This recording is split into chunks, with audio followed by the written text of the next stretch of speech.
Hello everyone, today I'm showing you the Moog MG-1, which I just recently finished modifying. It's in perfect condition. It's pretty much close to new, and in fact the only blemish I can really find on it that I can't seem to do anything about is right here on this key. There's a little black mark here that I've tried to clean, but for whatever reason it stays in there, so it has like a little cavity on its key there, but otherwise everything's in great shape. So what I've done to this unit is I've actually replaced all the sliders and replaced all the knobs, so everything on there is brand new. I modified the LED and put a blue one in, just to make it look a little different than everyone else's. I've replaced every capacitor, every electrolytic capacitor that is inside of the machine, which probably wasn't needed, but this thing's approaching 30 years old, so usually those things start to leak out, and I just wanted to make sure that it was going to work for a good long time. And the one other important feature that I've added to this is I've actually put MIDI on it. And that's actually a MIDI input and a MIDI through that I've added to the back of this one. The pitch and the trigger gates still work, and the other thing I've done is I've modified the original phono jacks to use standard output jacks like another instrument would use. So just wanted to kind of show you the unit real quick before I plugged it in and showed that it's working and everything, but as you can see, it's in nearly flawless shape, and it actually sounds really great. One other thing that I can point out is that a lot of times inside of these units there was originally a foam cover which would disintegrate and actually cling to the motherboard or inside there, the control board. And my wife actually built a new one out of felt, so I don't know if it's easy to see in the video or not, but you can actually see that there's felt inside now. And that's attached to a thick piece of cardboard, and we spent a lot of time cutting out the slots and everything and making sure everything was working and everything's freely moving, so everything's actually working really good. And I think the only thing that wasn't replaced as part of that kit is I think the potentiometers didn't come in the kit that I got, but they're actually working okay, so I don't think there's any real problems with this guy. And I'm going to include also the manual. I used this mini CV MIDI module to modify this keyboard, and it's mounted inside, which I'm not going to take it apart and show you guys everything that's going on in there. I think I have some pictures I'm going to post on eBay when I list this thing, but done quite a bit of work to it, and it's sounding better than new in my opinion. One other modification that I did do is the tape input.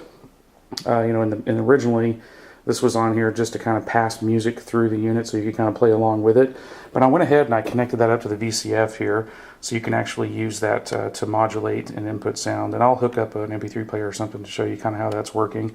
It's too low level for a microphone generally. You'd have to have sort of a microphone preamp of some sort in there in order to make it work with your voice. But it works great with a line level input. And I'll show that here in a minute. So I also want to point out there's one other thing my wife did build. She built a dust cover for the unit here. I'll go ahead and put that on. Oh, put it on backwards. There we go.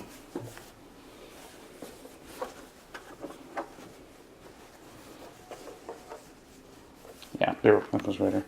So as you can see, it's just got a little custom dust cover that we built for it just to keep it clean when it's sitting around.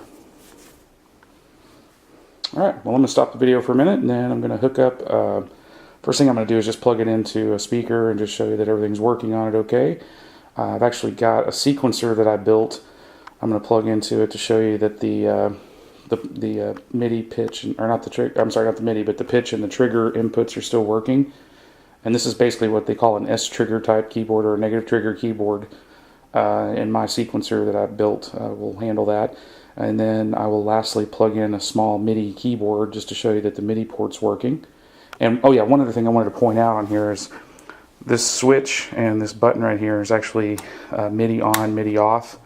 The way it works, if you turn on the MIDI, the keyboard won't control anything properly. And this was just basically one of the things I had to do. And the other button down here is actually to program the MIDI. You can reprogram what channels it works on in certain aspects of whether or not it's a 4-octave or a 5-octave MIDI. Okay, now I've got the little KRK Rocket 5 speaker hooked up to it. What I've done is I've turned off all of the pitches except for the first tone source, and I've disabled the BCF and all the other pieces there. And as you can see, I'll go ahead and just run through all the keys.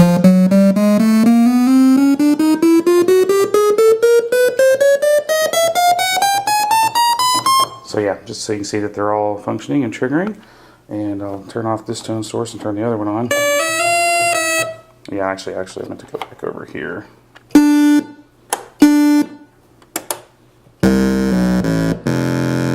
And there's the octave switch.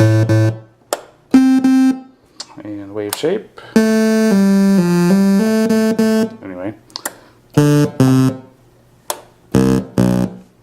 Pretty neat guy. Alright, I'm going to turn that down, turn up tone 2, which is this guy here.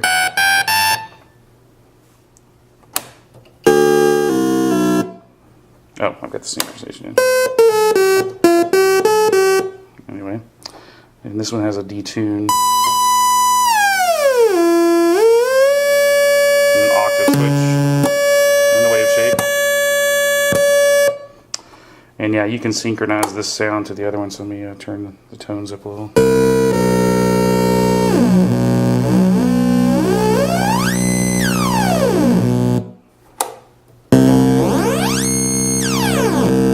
So anyway, as you can see, those guys are working just fine, so I'm going to turn them down. I'm going to turn up the noise, which is just that. And then there's a bell tone sound, which I think is controlled by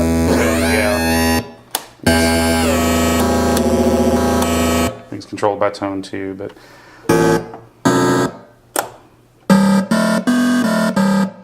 or it's a mix of those two. I'm not sure exactly how the bell tone works, but polyphony is another one. And just so the record, polyphony is something that if you read about this keyboard, Charles Tandy of Radio Shack decided that it wouldn't, it's a monophonic synth, of course, like most synths of this era, old analog synths.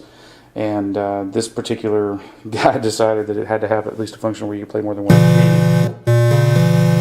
But just for the record, the polyphony does not work via MIDI. It will only play one note at a time through MIDI, but if you want to play around with that, there it is. So now let me show you a little bit that the VCF works here. And I'm just going to go ahead and turn tone source 1 back on. As you can see, the cutoff frequency is set to the max, but if you start cranking that down,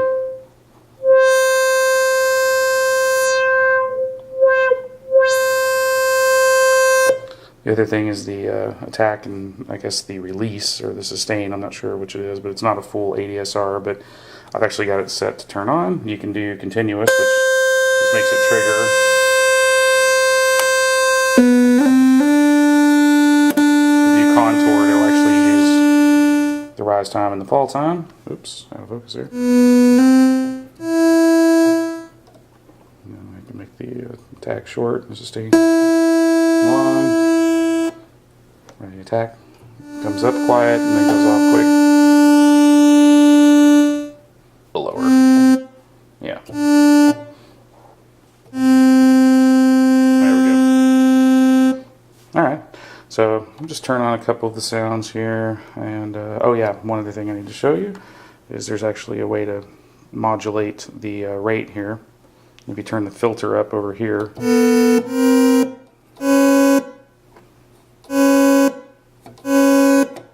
Back in key mode. I'm going to turn the sustain and release off.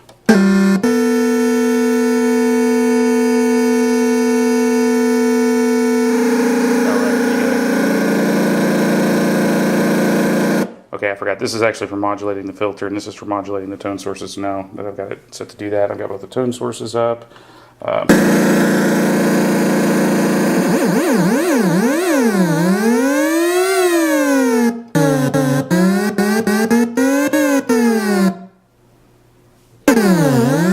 Yeah, I'm going to turn one of the tones off, just make it a little cleaner.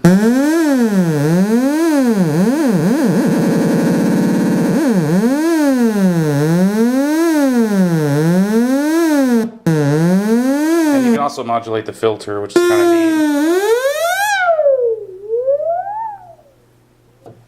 And just modulate the filter.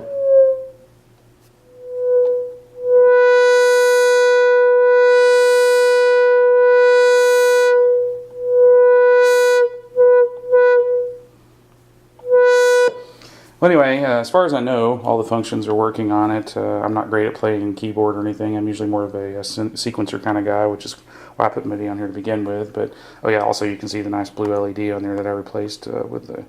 Originally had a red one, but I just thought it'd be kind of neat to change it up a little bit, and it looks pretty good with blue on it. And next thing I'm going to do is hook up MIDI and show you guys that that's working okay.